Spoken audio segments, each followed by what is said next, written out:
యోగ విధానం, కర్మ ప్రారబ్ధం, ప్రారబ్ధ కర్మ అనేటువంటిది ఒకటి ఉంటుంది.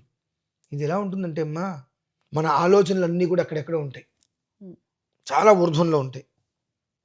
కానీ మన ఆచరణ మొత్తం కిందే ఉంటుంది. హ్మ్. ఏదైనా మనకు ఒక అండ దొరికింది అని అంటే, మనం నిచ్చెన వేసుకొని పైకి ఎక్కచ్చు. గాలిలో నిచ్చెన వేసుకొని పైకి ఎక్కేసేటువంటి తత్వంలో ఆలోచిస్తుంటే ఎప్పటికీ మనం ఎదగలేం. హ్మ్. కళ్ళ ముందు మాత్రం చాలా అద్భుతమైనటువంటి కలర్ఫుల్ జీవితం కనిపిస్తూ ఉంటుంది. హ్మ్. అక్కడికి మనం వెళ్ళలేం. అది మన దగ్గరికి రాదు. హ్మ్.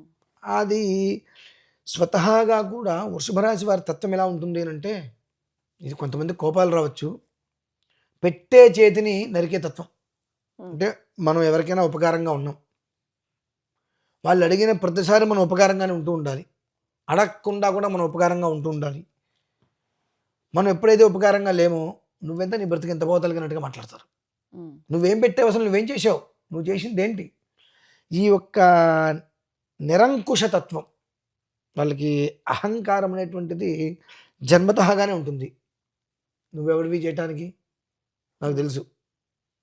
కటిక ఇబ్బందులు అనుభవిస్తూ కూడా ఆకాశానికి నిచ్చెనలు వేసేసి దాన్నేదో ప్రయత్నం చేస్తారు.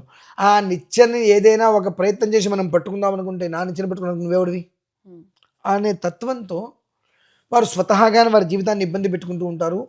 అదే తరహాలో ఉంది. కానీ వాళ్ళు కాస్తైనా వాళ్ళ ఆలోచన తత్వాన్ని పక్కన పెట్టుకొని, ఇది కరెక్ట్ కాదు కదా!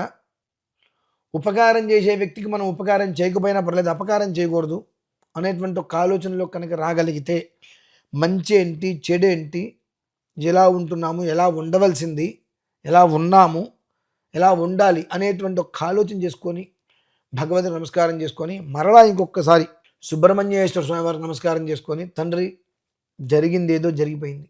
తెలిసో తెలియకో కావాలనో ఎవరేం చేస్తారో తప్పులైతే చేసేసాం.